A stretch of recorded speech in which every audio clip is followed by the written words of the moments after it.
Sud Radio, les débats de l'été, 10h-13h, Maxime Liédo. Bonjour à tous, pas de vacances pour les directs sur Sud Radio, ravi de vous retrouver pour cette semaine encore. Nous sommes ensemble pendant 3 heures pour creuser l'actualité, débattre et échanger avec vous, auditeurs, sur l'application Sud Radio, les réseaux sociaux et surtout directement au standard au 0826 300 300. Laissez-moi vous le donner, le programme de cette matinée. À midi d'abord, les JO dans tous leurs états, toujours cette fois-ci avec le camarade Clément Harion.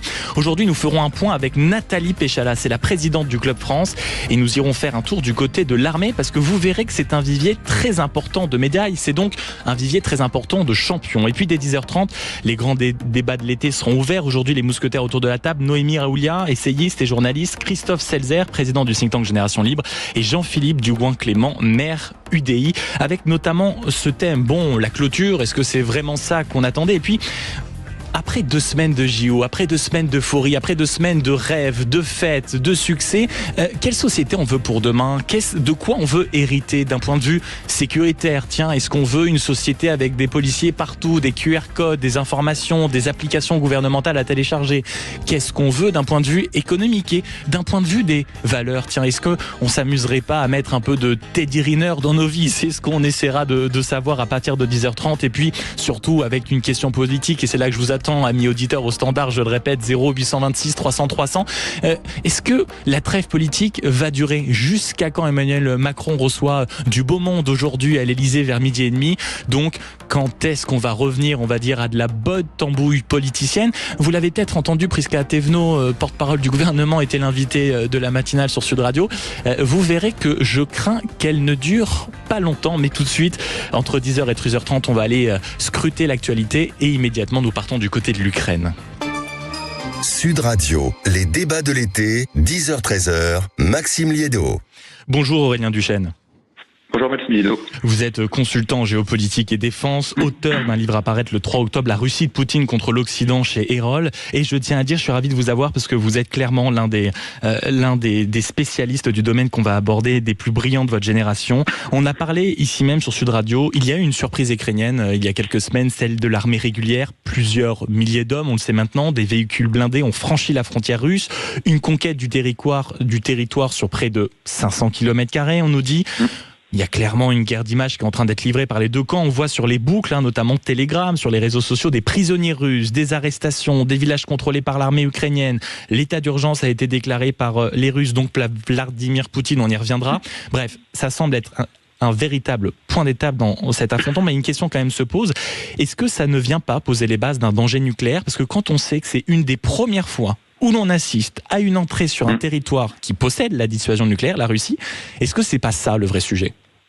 Oui, on est là dans une première historique. Ce n'est pas la première fois qu'un État non doté de l'arme nucléaire attaque un État qui est doté de l'arme atomique, sauf que les précédents historiques qu'on avait, c'était sur des territoires contestés. C'était par exemple l'Argentine qui avait attaqué des îles britanniques, les Malouines, mais il n'y avait pas là de risque que le Royaume-Uni invoque ses intérêts vitaux, son sanctuaire territorial, comme on dit, et en viennent à un avertissement atomique. Dans le cas de la Russie, c'est évidemment différent. On parle du territoire vraiment frontalier, donc du cœur territorial de la Russie, et on parle aussi évidemment d'un enjeu de ne pas perdre la face. Et c'est là tout le danger. On a beaucoup parlé des lignes rouges dans ce conflit. On a vu à quel point elles étaient mouvantes. Mais pour Vladimir Poutine, c'est une gifle qui, là, pour le coup, pose la question de la dissuasion nucléaire. Et en termes stratégiques, quel est le risque d'une telle fin de tabou? Parce que si demain, mettons, Vladimir Poutine a envie d'aller plus ou moins reconquérir des territoires qu'il estime être des territoires qui se trouvent, quel hasard Balthazar, dans l'OTAN, qu'est-ce qu'on aura ou qu'est-ce qu'on pourra dire? Est-ce que ça vient pas aussi impacter la crédibilité occidentale quand on voit qu'on laisse les Ukrainiens faire sur le territoire russe? Non, vous avez tout à fait raison, c'est toute la question de l'élévation du seuil nucléaire. Parce qu'il y a quelques semaines encore, d'aucuns disaient que, à la différence, par exemple, de la Crimée et des territoires ukrainiens officiellement annexés par la Russie en 2022 et qu'elle ne contrôle pas, une incursion ukrainienne sur le sol internationalement reconnu de la Fédération de Russie serait impensable parce que le moindre pouce de territoire perdu reviendrait à invoquer la dissuasion nucléaire. On voit une nouvelle fois que ce n'est pas le cas. Évidemment que les Russes peuvent faire le calcul d'en face. Ils se disent depuis des années d'ailleurs, que les Américains, les Français, les Britanniques n'auraient pas envie de mettre en danger Paris ou Londres à l'abri d'une frappe nucléaire pour sauver Tallinn ou Varsovie, eh bien, ce calcul des Russes peut être encore plus renforcé aussi par une question de réciprocité. Ils peuvent se dire que là où on voit, avec le fameux OSINT, le renseignement en source ouverte, que vous avez des véhicules blindés américains, allemands, voire, semble-t-il, français, en ce moment dans des rues russes, ils peuvent se dire, eux, qu'ils sont d'autant plus fondés à prendre des risques demain contre un pays de l'OTAN qui serait couvert par la dissuasion élargie. On rappelle que la dissuasion américaine, elle couvre aussi tous les pays de l'OTAN qui le souhaitent. Et c'est là un vrai enjeu pour le futur de la grammaire nucléaire. C'est certainement un des sujets que vous aborderez dans votre livre, apparaître le 3 octobre, Aurélien Duchesne. Absolument. Comme quoi, on fait bien les choses à Sud Radio quand on observe ce qui se passe depuis plusieurs semaines sur la scène internationale, la livraison d'armes à longue portée, des livraisons des F-16, avec beaucoup plus de nuances dans le sens où évidemment il faut des mécaniciens, évidemment il faut former les pilotes, mais la livraison de F-16 quand même, des frappes de la part des Ukrainiens sur le territoire russe. Comment ne pas donner raison à ceux qui depuis des mois craignent une véritable escalade? Tout d'abord, les Ukrainiens, justement, veulent donner tort à ces gens. C'est-à-dire que cette incursion, cette fois sur le territoire russe, elle vise là encore à désinhiber le soutien des Occidentaux. On a vu que les Ukrainiens ont eu l'habitude un peu d'imposer des faits accomplis aux Occidentaux. Les Occidentaux qui leur disaient « ne frappez pas la Crimée, par exemple, parce qu'elle est indispensable aux yeux de Poutine et il perdrait la face et serait obligé de riposter beaucoup plus fortement ». Finalement, à chaque fois, on a vu à quel point désormais des missiles de fabrication française, par exemple, peuvent aller taper le QG de la flotte russe à Sébastopol en Crimée, et ce n'est pas pour autant que Kiev est un tas de cendres radioactives. Sauf que de l'autre côté, à force de repousser ce seuil, évidemment, les Ukrainiens, on est dans l'inconnu justement de ce seuil, on le voit en ce moment dans la région de Koursk, les Ukrainiens, effectivement, sont dans une zone d'ombre, ils ne savent pas eux-mêmes jusqu'où ils peuvent tester la résolution des Russes. Mais il y a quelque chose, en revanche, qui évite une escalade incontrôlée, ou en tout cas qui la diminue, c'est le fait qu'il y ait toujours, depuis en fait la crise de Cuba en 62, entre les Américains et les Soviétiques à l'époque, il y a des hotlines, un téléphone rouge, comme on dit dans le vocable diplomatique, qui permet aux Russes et aux Américains, en tout cas théoriquement, d'échanger pour prévenir une escalade et pour diminuer les tensions, si, par exemple, les Ukrainiens devaient franchir un seuil jugé inacceptable par les Russes. On l'a dit, le titre, c'est cette incursion ukrainienne en Russie. Est-ce qu'il n'existe pas un point de rupture nucléaire et on va y venir, mais dans ce territoire, on va dire, qui a été attrapé visiblement par les Ukrainiens et par l'armée régulière, surtout, il y a la ville de Soudja, qui est une ville symbolique parce qu'elle abrite une station de transport de gaz. Elle permet donc à la Russie d'approvisionner des pays européens. On a assisté à une flambée des prix, record depuis le début de cette guerre. Est-ce qu'on peut considérer que ce n'était pas le réel objectif des Ukrainiens, c'est-à-dire faire pression sur la Russie en enlevant, on va dire, un point stratégique majeur sur l'énergie, et puis faire comprendre aussi aux Européens que voilà, là ça y est, on commence aussi à avoir des points importants, donc regardez, notre soutien est plus que primordial, nous soutenir est plus que primordial. Ça paraît très peu probable pour deux raisons. La première, c'est que certes, cette station Soudja, c'est par là que transite la quasi-totalité, par exemple, du gaz vers des pays comme la Slovaquie, la Hongrie et l'Autriche, qui sont également les trois pays qui, au sein de l'Union européenne, sont les moins enclins, par exemple, à adopter les paquets de sanctions contre la Russie. Donc, il peut y avoir l'idée de les frapper directement, j'ai envie de dire, au portefeuille. Mais c'est oublier une chose, c'est oublier le fait, par exemple, que le gazoduc transite toujours par le territoire ukrainien. Il y a encore des contrats en la matière. Si les Ukrainiens avaient voulu couper le robinet, ils l'auraient fait depuis longtemps. Et la deuxième chose qui, à mon avis, décrédibilise l'idée que le gazoduc soit la cible des Ukrainiens, c'est qu'on n'est en réalité probablement pas dans l'idée d'un gage territorial à long terme.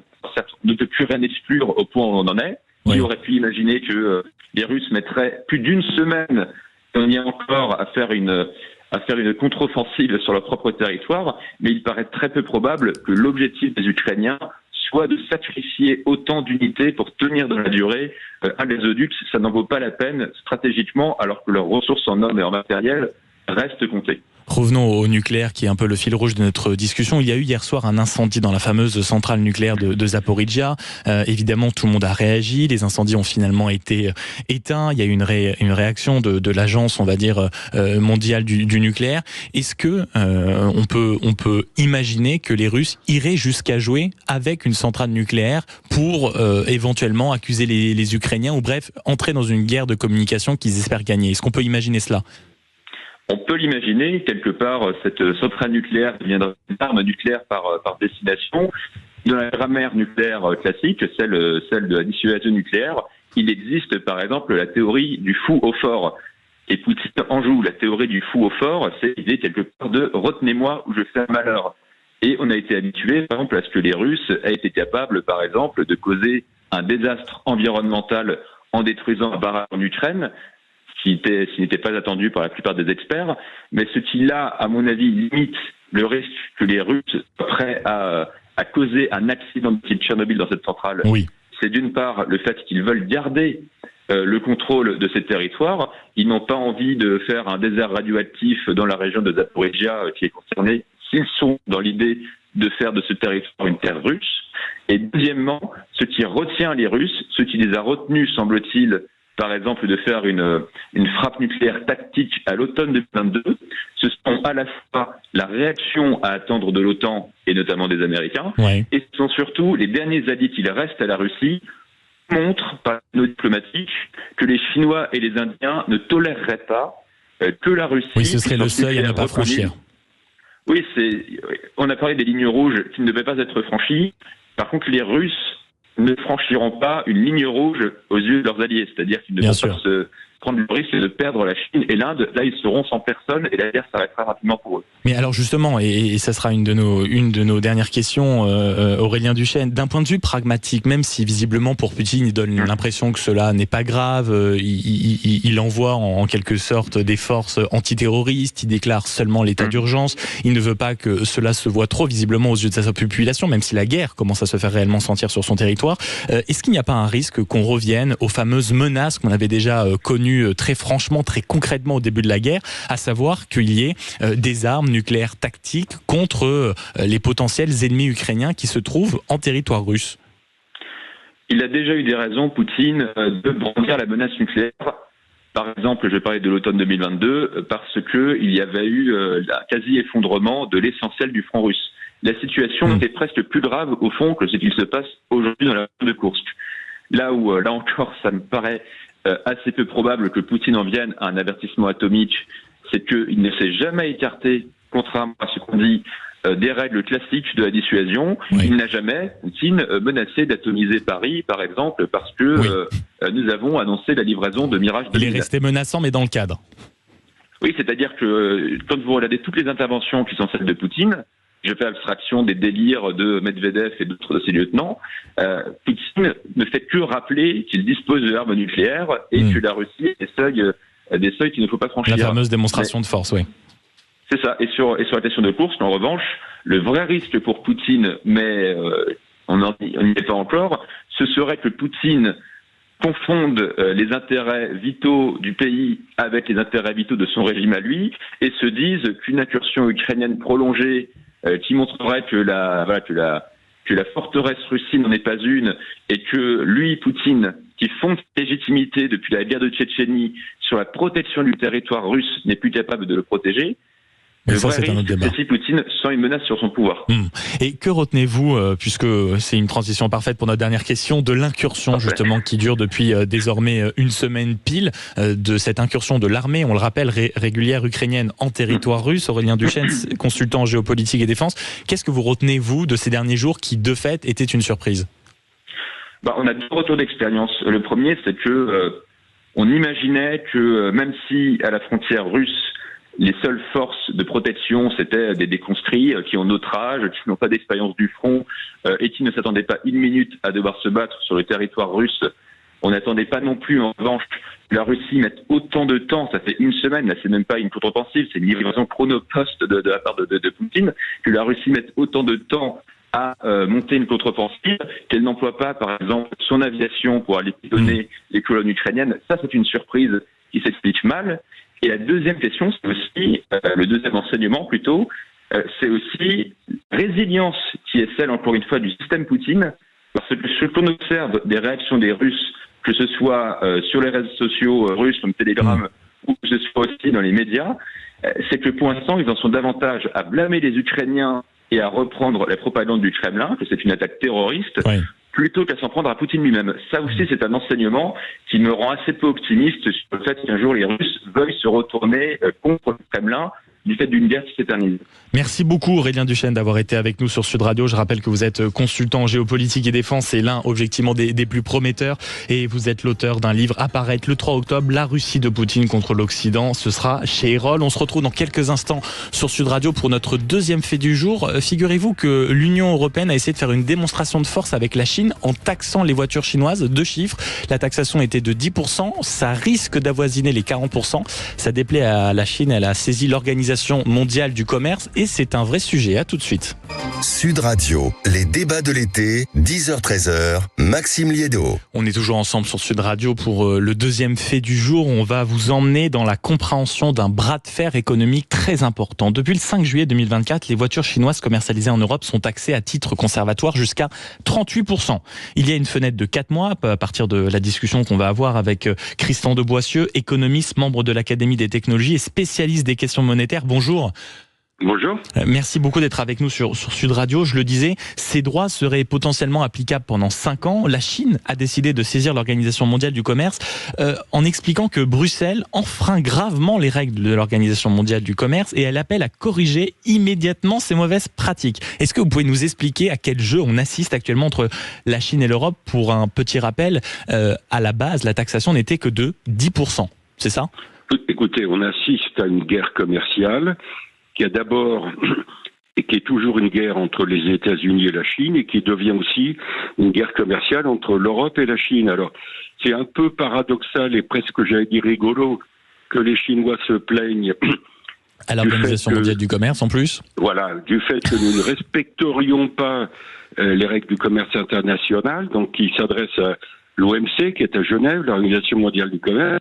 Enfin, les Chinois, ils sont depuis 20 ans à l'OMC, et Dieu sait s'ils ont vraiment jamais appliqué les règles de l'OMC. Donc, nous sommes dans un contexte où vous avez cette guerre commerciale, la montée du protectionnisme, chacun se méfie de l'autre et prend des mesures préventives qui entraînent des réactions en chaîne. Les Chinois, vous avez vu, menacent de taxer le cognac. Alors ça paraît secondaire, le cognac, mais ça veut dire aussi les produits de luxe, etc. En réaction au fait que nous allons taxer les voitures électriques chinoises qui coûtent beaucoup moins cher quand elles rentrent sans droit de douane ou avec des droits de douane faibles en Europe que les voitures que nous arrivons à fabriquer, voitures électriques que nous arrivons à fabriquer en Europe. Donc pour nous, c'est une mesure défensive par rapport à la concurrence chinoise. Mais je répète, l'OMC est à Genève, l'Organisation mondiale du commerce. Elle est censée être l'arbitre des différends internationaux, et en fait l'OMC est totalement impuissante. Alors moi ça m'affole pas quand j'apprends que les Chinois s'adressent à l'OMC, parce que je répète depuis des années, y compris vis-à-vis de la Chine, l'OMC a été totalement impuissante pour faire respecter les règles du jeu, du commerce international. Et à l'OMC, vous avez un organe qui s'appelle l'organe de règlement des différends. Je pense que c'est à l'ORD, l'organe de règlement des différends entre pays, que les Chinois vont s'adresser. Mais cet ORD, organe de règlement des différends, ne fonctionne pas. Parce que, par exemple, les Américains n'ont pas désigné leurs représentants. Mais rassurez-nous, Christian de Boissieu, quand même avec tout ce que vous nous dites, là, ce que fait l'Europe est quand même légitime vis-à-vis de la Chine. Ah ben, c'est ce que je vous dis, c'est que... On est d'accord. C'est-à-dire que les Chinois subventionnent massivement la production de voitures électriques sur leur territoire. Et donc, si nous imposons à l'entrée de l'Europe, de l'Union européenne, des droits de douane, c'est pour compenser, je mets compenser entre guillemets, c'est pour compenser les subventions massives données par le gouvernement chinois pour fabriquer leurs voitures électriques et envahir le monde de leurs voitures électriques. Alors, donc, voilà, le problème que vous soulevez et sur lequel je reviens, c'est que je parlais tout à l'heure d'un arbitre qui pourrait justement régler les différends... Mais qui ne fait pas le travail. Qui ne fait pas le boulot. et qui fait pas le boulot. Donc, dans un contexte où il n'y a pas d'arbitre, c'est comme au sport, quand il n'y a pas d'arbitre. Sur un terrain de foot, il n'y a pas d'arbitre, tout le monde se tacle. C'est le bordel. Et aujourd'hui, excusez-moi de parler vulgairement. Mais on est sur Sud Radio, on se parle vrai. On se parle vrai. Moi, ça me pose pas de problème. En matière de commerce international, l'arbitre, ça devrait être l'OMC, mais qui fait pas le job ou qui est politiquement bloqué par les Américains et par d'autres, y compris par les Chinois, etc. Et donc, chacun fait ce qu'il veut. Mais est-ce qu'en plus, en plus, Christian de Boissieu, pardon, mais est-ce qu'en plus, pour nous, Européens, ça ne va pas nous mettre dans un spectacle pathétique? Parce que la France et l'Espagne étaient pour, l'Allemagne, la Suède et la Hongrie, pour ne donner que, étaient plutôt contre. Est-ce qu'on risque encore d'assister à des tensions claires entre les pays de l'UE? Ça va pas aider à la convergence à l'intérieur de l'Europe, ça va pas aider à la coopération, alors qu'en ce moment, pour des tas de raisons, on aurait besoin d'une Europe qui soit un peu plus solidaire, un peu plus convergente. Là, c'est en quelque sorte une aiguille dans le dos européen où cette affaire des voitures électriques et des droits de douane à l'entrée sur notre territoire européen, ça va à nouveau provoquer, je dirais, un différend entre, par exemple, vous le citiez, entre la France et l'Allemagne. On n'a pas besoin de ça en ce moment. On a une Europe qui est vraiment une zone de basse pression avec une croissance qui est insuffisante par rapport aux performances américaines. On a une Europe qui a des tas de soucis, y compris sur les problèmes de finances publiques, de déficit public et dette publique. On a une Commission européenne qui vient d'être renouvelée qui est en train d'être renouvelée suite aux dernières élections européennes. On a donc un vrai problème de gouvernance européenne. Et dans ce contexte-là, on n'a pas besoin de créer d'autres sources de dissension entre nous. Surtout pas.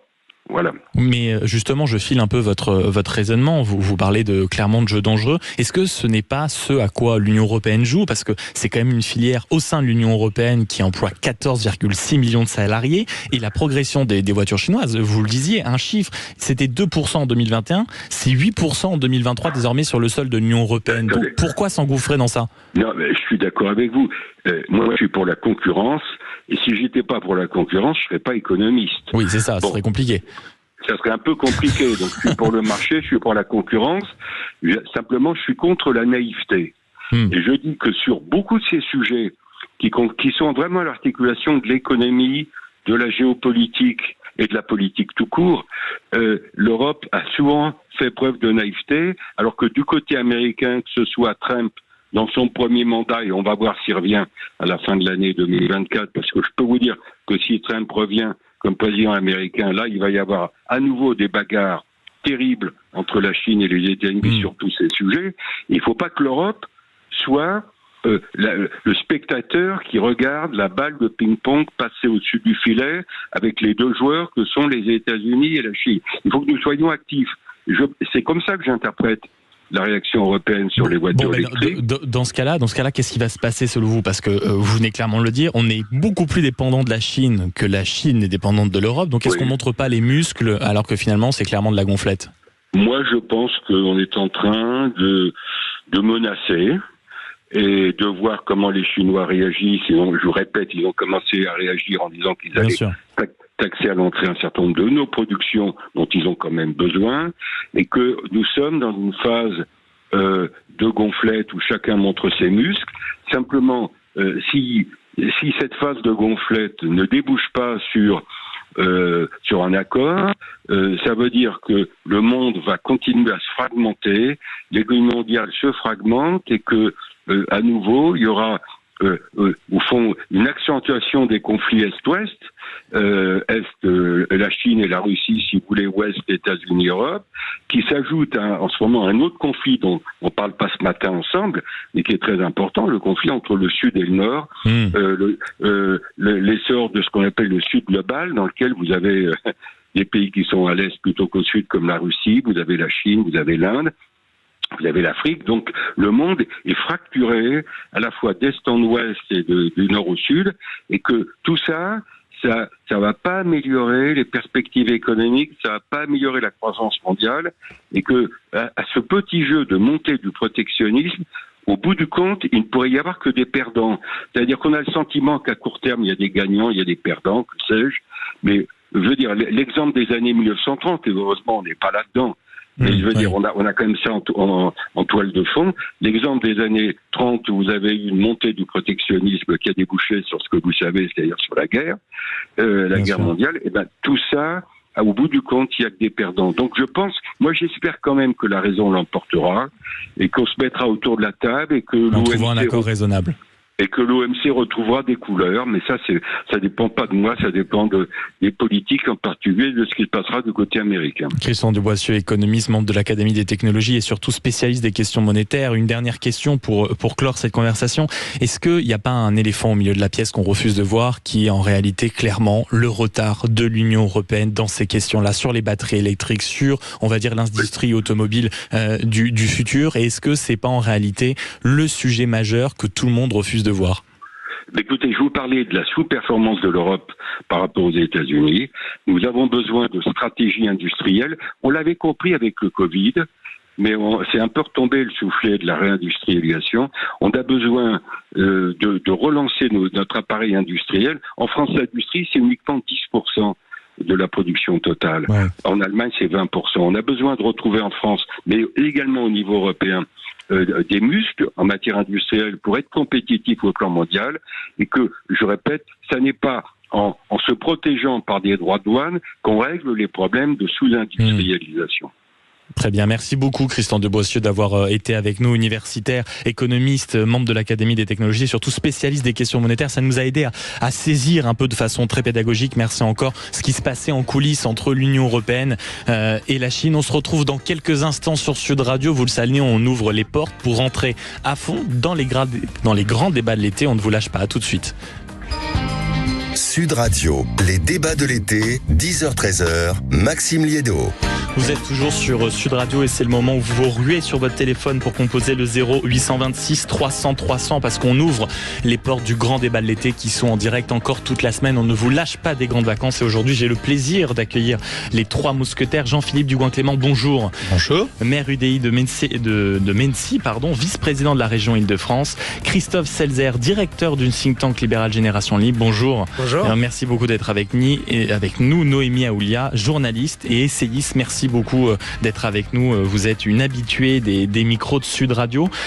Avant, bien sûr, qu'on vous entende chacun pour vos coups de cœur et vos coups de gueule, je vais vous faire un petit sommaire quand même de ce qui nous attend tout au long de cette petite heure et demie. Déjà, évidemment, les échanges avec les auditeurs et même via l'application de Sud Radio, les réseaux sociaux de Sud Radio, notamment Twitter et toujours au standard 0826 300 300. On va s'interroger sur la trêve politique en fin d'émission, à savoir combien de temps encore ça va durer. Je vous ferai écouter un petit extrait de la porte-parole du gouvernement qui était au micro de Sud Radio ce matin.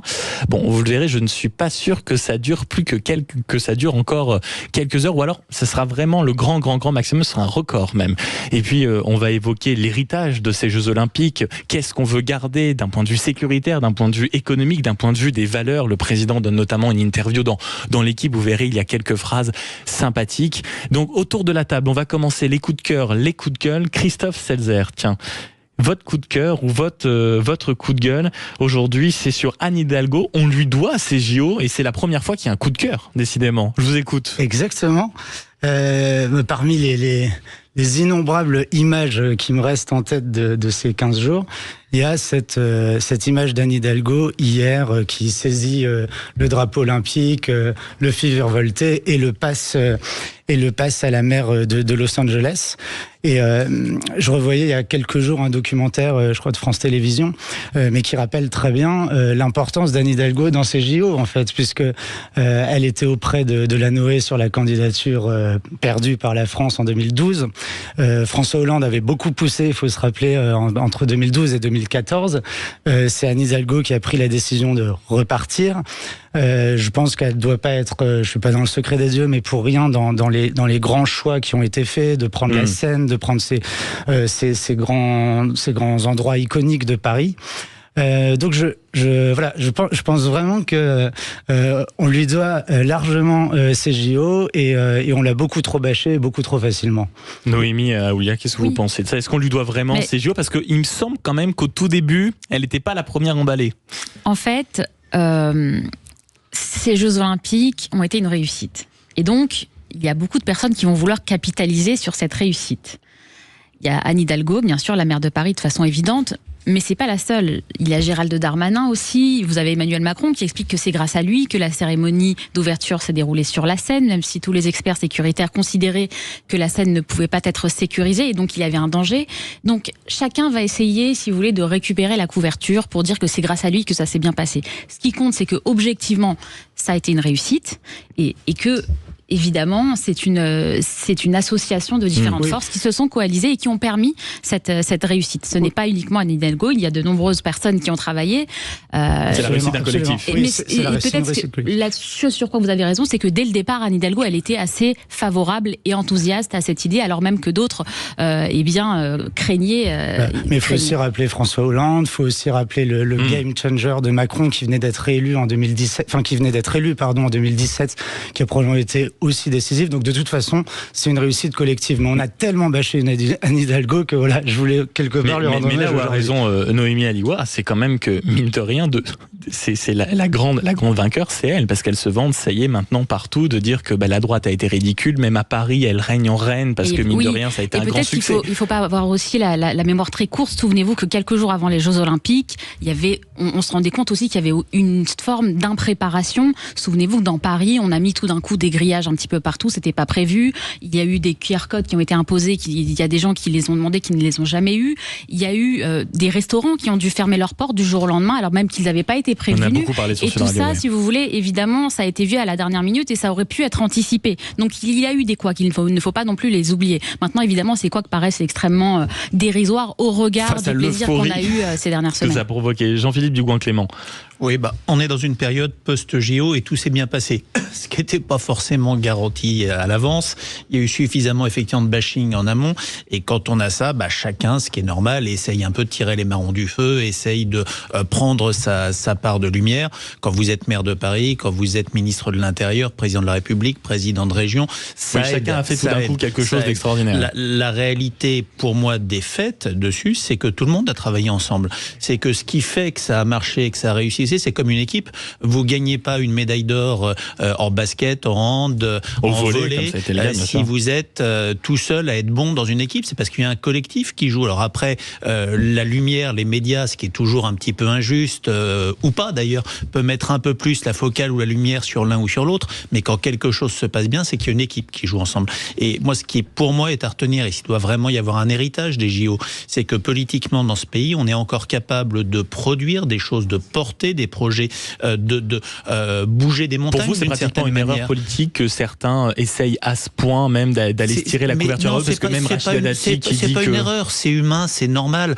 Je veux dire, quand quelque chose se passe bien, tout le monde cherche à tirer la couverture, et puis quand quelque chose se passe mal, tout le monde cherche une victime expiatoire en tapant dessus. D'ailleurs, on voit que tous ceux qui ont fait du bashing à l'extrême gauche comme à l'extrême droite ont disparu des micros, se cachent et attendent que la séquence soit passée pour pouvoir ressortir la machine à dégueuler. C'est un vrai métier.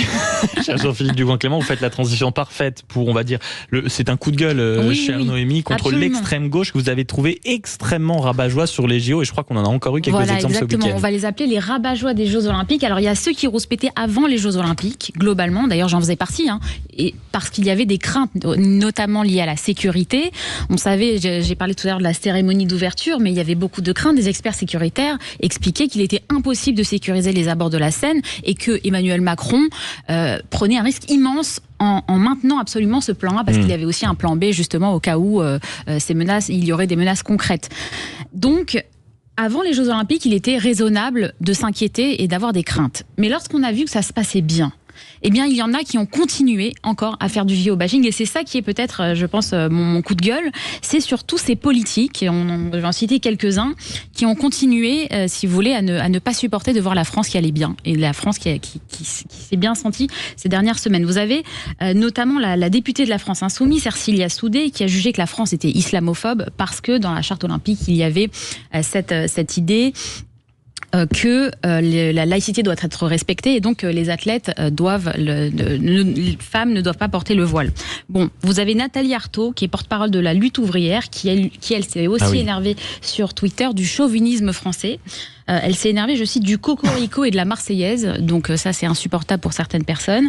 Vous avez aussi Aurélien Saint-Toul, également député de la France Insoumise, qui lui a regretté aussi dans des tweets que la France et les Français se montrent patriotes. Et on pourrait quand même multiplier les exemples de certains politiques, notamment à l'ultra-gauche, gauche radicale, extrême-gauche, comme vous voulez, qui n'ont pas supporté ce moment de flottement, cette parenthèse enchantée dans laquelle nous avons été ces dernières semaines, parce qu'ils voudraient que la France et les Français s'autoflagellent du matin au soir, parce qu'ils voudraient que cet élan de patriotisme n'existe pas.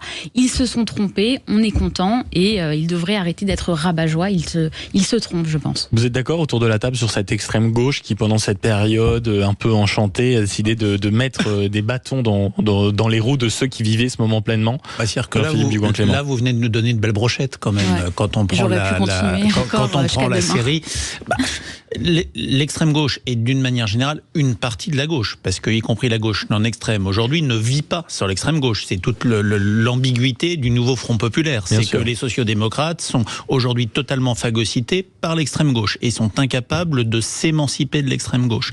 Mais on a aujourd'hui malheureusement toute une partie du pays qui rêvait que les Jeux Olympiques soient un flop, que les Jeux Olympiques soient un fiasco, pour des raisons différentes. Certains sur des logiques de risque sécuritaire, d'autres sur des logiques de bordélisation du pays, et attendaient la fin des JO pour pouvoir faire leur beurre sur l'échec de ce qui était quelque chose attendu et préparé depuis des années, dans une espèce de bashing permanent, dans une espèce de contrition permanente. Non, les JO ont été une réussite, les Français sont fiers de leur pays, les Français sont fiers de leurs athlètes, les Français sont fiers d'avoir montré au monde entier ce que ce pays peut faire, et c'est le plus beau des bras d'honneur qui peut être fait à tous ceux qui ne rêvent que d'une chose, c'est de voir la France se casser la figure pour pouvoir accéder au pouvoir. Avant de vous donner la parole, Christophe Selzer, je reviens en effet sur ce que vous disiez, c'est-à-dire qu'il y a quand même eu le groupe qui est dirigé par Mathilde Panot, toujours à l'Assemblée nationale, on le rappelle, qui a voulu lancer une commission d'enquête populaire avant les JO afin de mesurer les implications sociales, économiques et écologiques de l'événement, pour être sûr de le bâcher avant même que ça n'ait lieu. Christophe Selzer. Quelque part, il partage aussi, j'imagine, la préoccupation de Noémie. Voilà, de Noémie, puisqu'il y a aussi des raisons effectivement de s'inquiéter. Il y avait des raisons de s'inquiéter en amont. En aval, il y a aussi des raisons de s'inquiéter. C'est-à-dire que moi, je suis très curieux de voir comment est-ce qu'on a utilisé les dispositifs on y reviendra tout à l'heure, bien sûr, d'intelligence artificielle pour les caméras augmentées, etc. Donc il y a de vrais sujets aussi. Et vous, l'idée d'une potentielle commission, ça ne vous interpelle pas plus que ça? Non, mais là, évidemment, c'est très politiquement joué par eux, mais je veux dire, il y a un sujet en termes de bilan, à tout point de vue, à tenir. Et les extrêmes, évidemment, capitalisent toujours sur ce qui va mal, donc eux-mêmes vont très mal aujourd'hui, parce que globalement, ça s'est très bien passé. Après, ils jouent aussi leur rôle de garde-fou sur un certain nombre de sujets.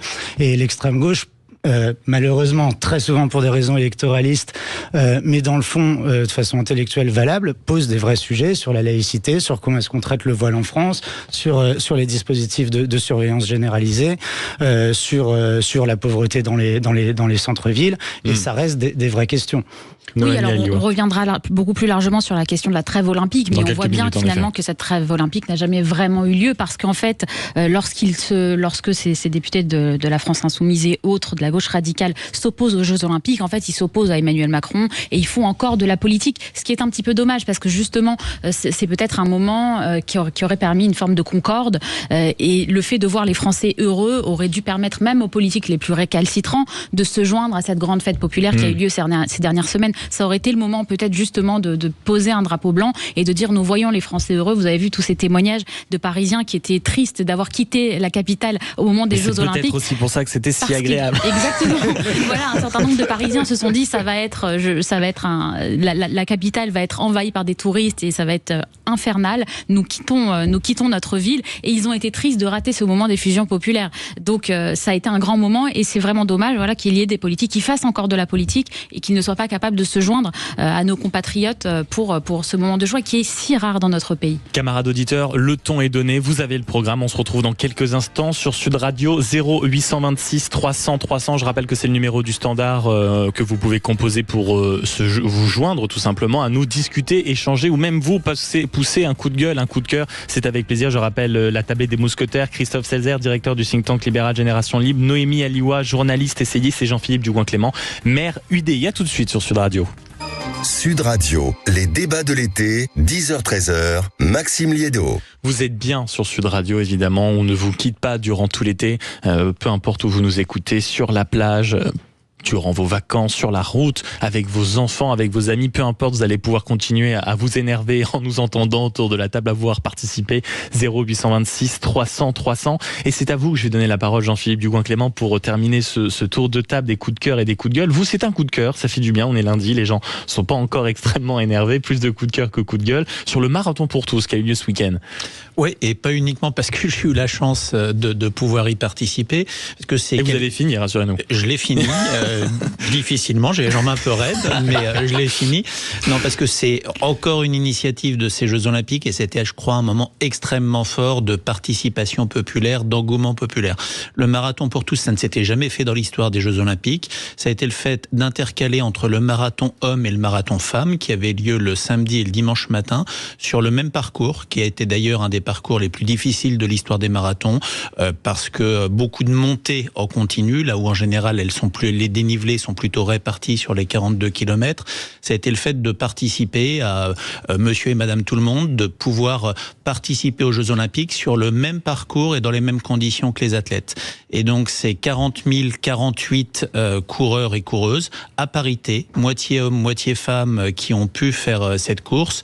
La moitié 20 024 sur un 10 km, l'autre moitié sur le 42 km 200. Donc ça a été un moyen d'ouvrir les portes des Jeux Olympiques à des compétiteurs, et puis d'avoir des moments de partage exceptionnels, parce que c'était aussi des sportifs ne participant pas aux Jeux Olympiques, mais comme Mauresmo, Pires ou d'autres, Gatien, qui ont participé à ce marathon. Et ça a été un moment extrêmement fort. Moi, j'étais très surpris d'un point de vue émulation populaire, à 2h, 2h30 du matin, dans les rues de Paris, dans les rues d'Issy-les-Moulineaux, Viroflay, Versailles, Meudon, toutes les communes traversées, eh bien, il y avait des dizaines de milliers de personnes, des jeunes, des personnes plus âgées, des enfants qui étaient sur tout le long des 42 km à encourager les gens. Très, très belles c'est images. un moment extrêmement fort, j'ai trouvé, où on a le sentiment que le pays se rassemble, que le pays se réunit, que le pays porte. Et je peux vous dire que quand vous courez et que vous commencez à tirer la langue dans les 30 km, c'est aussi quelque chose qui vous porte. Donc c'était un très très beau moment, une très belle initiative. Et j'espère que ce marathon pour tous pourra être repris, reproduit, alors de la même manière ou avec des variantes, mais sur les Olympiades suivantes. C'est-à-dire de faire participer les gens à ce qui est quelque chose qui au fond est réservé à une élite. Quand on est un sportif, on fait partie d'une élite, on est préparé à ça, et là c'est ouvrir les portes. Et vous parliez de la ferveur, on comprend aussi nos sportifs français, le fait aussi de jouer à domicile, quand ils sortaient un peu émus, de dire on a été porté par les encouragements, par les cris dans les stades, dans les différentes salles. Christophe Salzer, qu'est-ce que vous retenez aussi de ces images? Moi, je suis allé à 2-3 épreuves. J'étais à la cérémonie d'ouverture. Je me suis pas mal baladé dans les rues aussi. Je me suis retrouvé à regarder les dernières minutes de match en bord de brasserie, en communiquant et enfin voilà, avec tout simplement des gens en terrasse. Donc il y avait effectivement une ambiance très très très particulière que tout le monde a bien décrit, et voilà, et qui revient à faire du collectif mais indépendamment du politique justement, et je crois qu'on en a besoin, et c'était un très beau moment. Noémie Alioua, justement, sur ces belles images. Oui, et puis même pour rebondir ce qui était dit sur le marathon, ce qui est intéressant, c'est évidemment le fait que Monsieur Tout le Monde puisse parcourir un marathon dans les mêmes conditions que les athlètes. Ça donne aussi une idée du niveau de professionnalisme des athlètes, parce que nous on les regarde souvent à la télévision, on les regarde dans les bars, etc. Voilà, et ça nous paraît extrêmement évident. On regarde ça, mais ça paraît extrêmement simple. Et en fait, quand on se confronte, ne serait-ce qu'un tout petit peu à cette réalité-là, on se rend bien compte que c'est professionnel et que ça demande un travail monumental, en fait, le travail qu'ont accompli les athlètes. Et c'est pour ça aussi qu'on les soutient et qu'ils ont ils ont eu besoin tout au cours de ces Jeux Olympiques du soutien, de la ferveur de la foule, du public. Ils le disent, ça leur donne la force.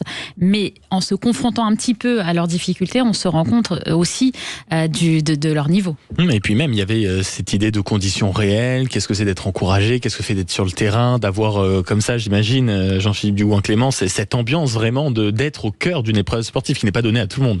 C'est quelque chose d'absolument extraordinaire. Vous, comment vous l'avez vécu? Racontez-nous alors. Mais c'est quelque chose qui vous porte quand vous êtes à l'intérieur de Paris. Alors sur les 8, 10, 12 premiers kilomètres, il y a une foule en continu qui encourage, qui appuie, qui pousse, mais y compris quand vous sortez de Paris. Enfin, il y a quand même des grandes distances quand vous traversez Boulogne, quand vous passez sur Ville d'Avray, Versailles, où la foule est un peu plus distante, mais il n'y a pas d'endroit où il n'y ait personne.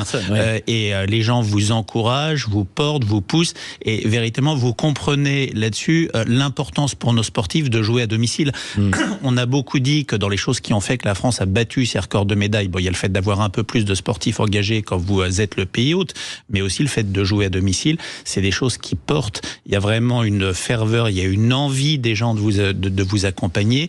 Et moi, ce qui m'a extrêmement surpris, c'est pas qu'il y ait du monde à Paris entre 21h et 23h, 23h30, qui était l'heure du début du démarrage du marathon et du 10 km. C'est le fait que encore à 1h, 2h du matin, quand vous êtes en dehors de Paris, à Issy-les-Moulineaux, à Meudon, vous avez du monde. Les gens étaient là, Paris, les gens étaient quels que soient les âges, quels que soient, vous aviez des sportifs, des pas sportifs qui étaient là et qui encourageaient les gens. Ils disaient vous êtes au bout de la côte, vous allez passer, ça descend tout droit jusqu'à Versailles. Alors en plus vous aviez les prénoms sur les dossards. Vous dites, allez, vas-y Marcel, avance. Donc non, c'est vraiment, il y a un accompagnement, vous vous sentez porté. Et je peux vous dire que c'est quelque chose qui aide. Et en fait, le marathon, comme tout ce qui est sport d'endurance, c'est quelque chose où en fait vous luttez contre vous-même parce que vous êtes tout seul et il y a des moments où vous dites mais qu'est-ce que c'est que ça? Pourquoi est-ce que je continue? Qu'est-ce que je m'enquiquine? Et en fait, ça fait partie de ce qui vous conduit à faire. Et sur ce que vous disiez, c'est vrai que c'est absolument fou. Quand on mesure le niveau de performance sportive des gagnants, enfin, c'est un peu plus de 2 heures, je crois, 2h06 ou 2h08 sur le gagnant homme, un peu plus sur le gagnant femme, sous la chaleur. Parce que le marathon pour tous était organisé de nuit pour qu'il fasse un peu moins chaud. Oui, parce qu'on rappelle les marathoniens, ils couraient le matin. On était sur un week-end de canicule. Il faisait encore 24-25 degrés à 10h du soir sur les départs. Samedi matin et dimanche matin, il y a eu quand même des chaleurs extrêmement fortes pour les athlètes. Enfin, on mesure le niveau de préparation. Et puis, alors, pour revenir à des choses encore plus pragmatiques, à la ferveur du sport, la performance, l'idée qu'on se rend compte aussi du niveau de professionnalisme de nos athlètes. Mais là, on est aussi en train de faire la promotion du sport. Et bon, on sait que il y a un problème de santé publique qui sont liés à tout un tas de maladies, qui sont liées à des maladies cardiovasculaires, à l'obésité, etc. Et le sport pourrait être une réponse à ça. Et donc, il y a des publicités qui nous disent manger 5 fruits et légumes par jour. Mais ça, c'est aussi des publicités implicites pour l'idée de faire plus d'activité physique. Il y a des gens qui vont dire je vais aller courir un petit peu alors qu'ils n'ont pas l'habitude de le faire parce qu'ils ont vu les images du marathon pour tous. Et donc, tout ça, encore une fois, on parlait des retombées, mais il y a aussi des retombées en termes de niveau de santé publique. Oui, et puis vous l'avez dit, c'était de vraies images sur le dépassement de soi. On a beaucoup parlé ici de l'échange, notamment entre Teddy Riner et son adversaire japonais qui se sentait presque honteux de retourner au pays. Petit tour de table, puisque vous nous avez lancé sur un sujet extraordinaire, Jean-Philippe Dugouin-Clément, et cette ode au marathon pour tous. Quelle est l'image que vous retenez, on va dire, chacun autour de la table de ces JO, où vous avez vu des valeurs que vous pensiez oublier, où ça vous a totalement ému, où vous vous êtes dit, mais en fait, la France est invincible. Chacun autour de la table, quelle a été, on va dire, cette image clé pour vous, Christophe Seltzer? Alors, j'ai plus son nom de famille, mais Lisa, donc c'est une femme qui a remporté, je crois, la médaille de bronze au tir à l'arc et qui s'y attendait pas du tout, qui a eu une chance incroyable. Alors, Lisa Barbelin. Voilà, Lisa Barbelin, puisque elle allait être éliminée. Il restait plus qu'un tir pour son adversaire qui avait que 7 à faire ou 6, je crois, donc bien loin du 10. Et parce que le vent venait de se lever, la flèche est arrivée sur 5 et ça lui a permis d'avoir encore une chance de tirer et de se retrouver sur la petite finale. Moment et en d'émotion. même temps, voilà, exactement. Et en même temps, dans ce qu'elle racontait derrière, tout le travail que ça représente, en fait, d'arriver là, toute la préparation, en même temps, donc une part de chance, une part d'effort et une réussite, même si c'est du bronze. Et je pense que c'est trois belles valeurs en même temps. Jean-Philippe Dugoin-Clément, l'image, que vous retenez de ces 2 semaines? Moi, j'ai beaucoup aimé une image qu'on a beaucoup vue à la télé, c'est la finale du beach volley entre les Brésiliennes et les Canadiennes. Vous êtes en finale des JO, c'est-à-dire qu'en fait, c'est une vie de préparation. Ça fait 10 ans, 15 ans que vous bossez pour un objectif. Et vous avez les joueuses qui commencent à s'engueuler parce qu'il y a un niveau d'engagement, un niveau de stress, un niveau de pression qui est extrêmement fort. Et le DJ qui est là, mais Imagine de John Lennon, qui est repris par le public. Et en fait, elle se calme, elle se marre. Et c'est la capacité, sur quelque chose où, d'une certaine manière, vous jouez votre vie. Quand vous êtes au final des JO, c'est l'engagement d'une vie à ce moment-là. Et c'est la capacité à redescendre, à prendre du recul et à se dire, quoi qu'il se passe, c'est pas la fin du monde. Et honnêtement, si on était capable de le faire des fois en politique ou dans la vie courante, ça ferait pas de mal. Noémie Alioual, l'image que vous retenez? Alors l'image que je retiens, c'est une image qui a eu lieu au cours de la cérémonie d'ouverture. C'était quand Aya Nakamura, elle a chanté avec la garde républicaine. Je trouvais que c'était un moment extrêmement fort de réconciliation. On parle souvent d'une société fracturée, archipélisée, d'une France éclatée, fracturée, avec des îlots, la France des villes, la France communautarisée, etc. Et là, on avait quelque chose vraiment de l'ordre de la mixité, mais de la belle mixité, l'idée de deux France qui peuvent paraître irréconciliables et qui, à un moment donné, chantent ensemble, se retrouvent. Et en plus, on les a vus, il y avait du plaisir de part et d'autre. C'est un moment que j'ai trouvé vraiment très fort, du point de vue du symbole. Et c'est ce fameux vivre ensemble dont on dit qu'il n'existe plus. Et peut-être qu'on a raison d'une certaine façon. Mais en tout cas, à ce moment-là de la cérémonie d'ouverture, sur ces quelques minutes-là, ça a existé. Et ça a fait du bien, je pense, à énormément de gens. Ouais. Vous avez sans doute... J'abonde complètement.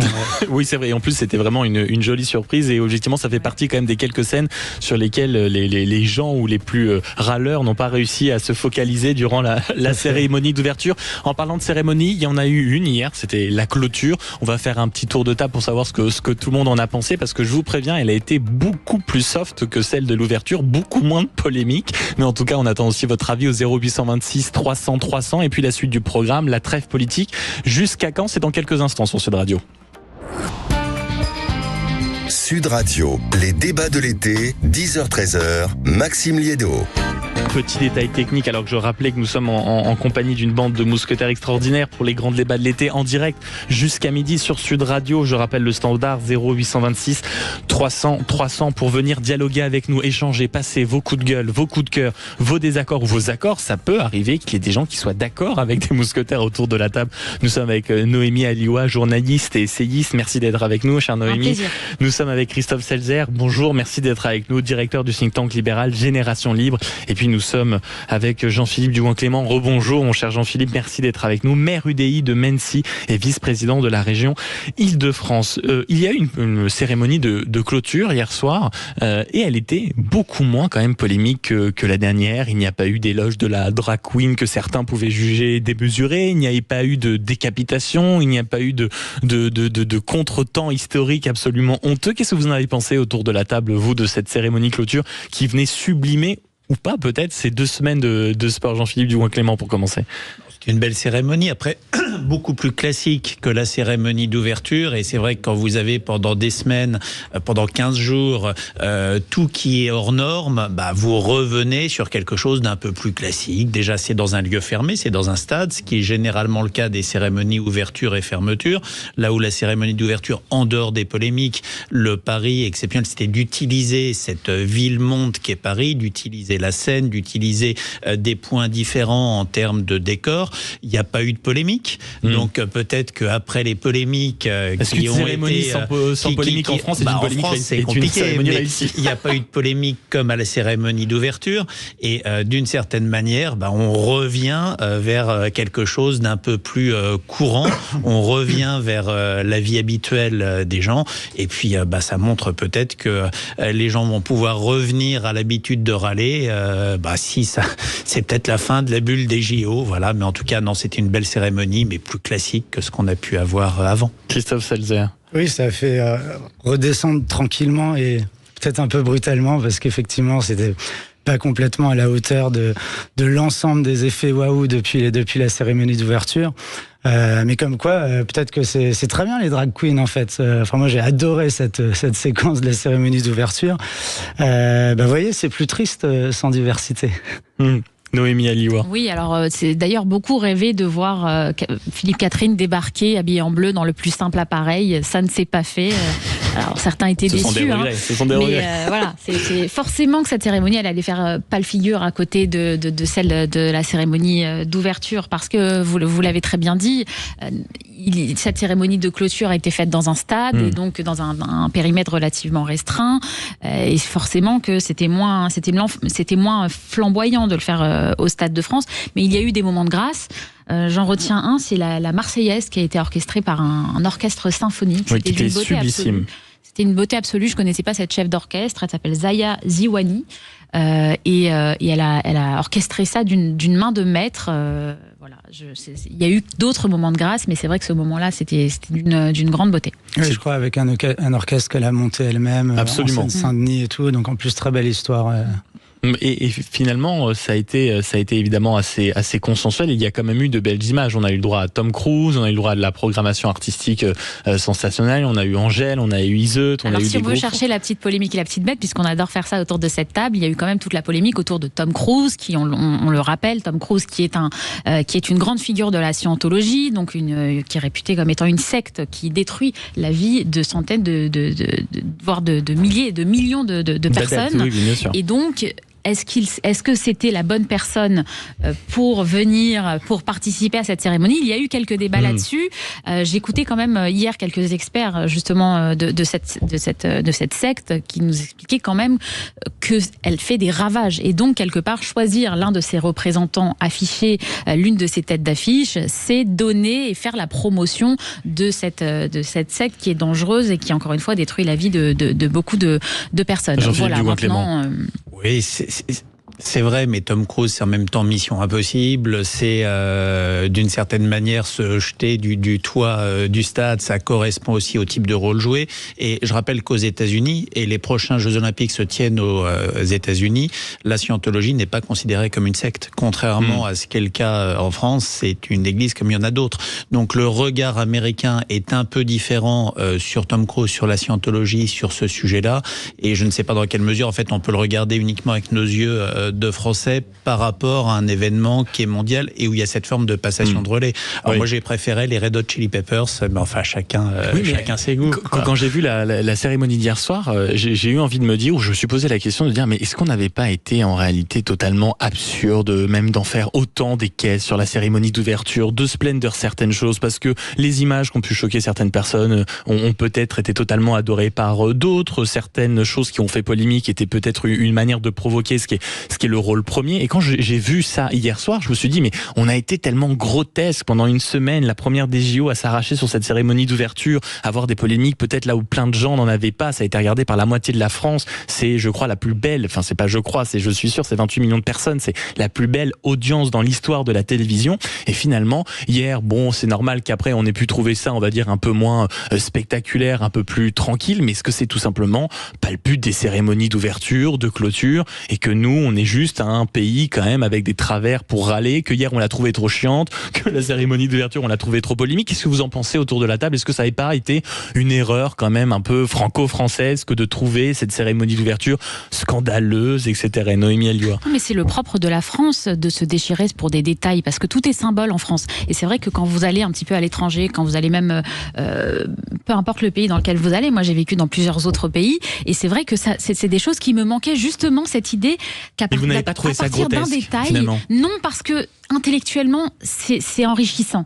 Ce sont des points de vue qui s'affrontent. Philippe Catherine, pas Philippe Catherine, Marie-Antoinette décapitée, pas Marie-Antoinette décapitée. Oui, mais tout est symbole et donc tout est prétexte pour mettre des vrais sujets sur la table et pour les confronter et pour sortir des arguments. C'est la grandeur de la France, cette idée du débat. Ça vous a vraiment manqué à l'étranger? Moi, oui, complètement. Ah, oui, ça me manquait beaucoup. Justement, c'est cette idée, encore une fois. Vous êtes revenu en France et vous vous dites enfin des polémiques. Exactement, des polémiques sur des choses qui peuvent paraître extrêmement dérisoires et superficielles et périphériques, mais qui ne le sont pas, parce que à partir, encore une fois, de ces détails qui sont et qui peuvent paraître minuscules, on réussit souvent à élever le débat et à trouver des sujets de fond qui méritent d'être débattus et qui Pour sont vous, la intéressants. cérémonie d'ouverture a rempli ce rôle, on va dire, de polémique en apparence un peu puérile, alors qu'il y avait de vrais débats de fond. Mais bien sûr que oui, vous avez vu tous les débats autour de est-ce qu'il fallait mettre en avant la terreur ou non, est-ce que la France a commencé à partir de la terreur, est-ce qu'on n'aurait pas pu parler de la France d'avant, quel rôle la révolution quel rôle a eu la révolution dans l'histoire de France, etc. Il y a eu des débats passionnants qui ont été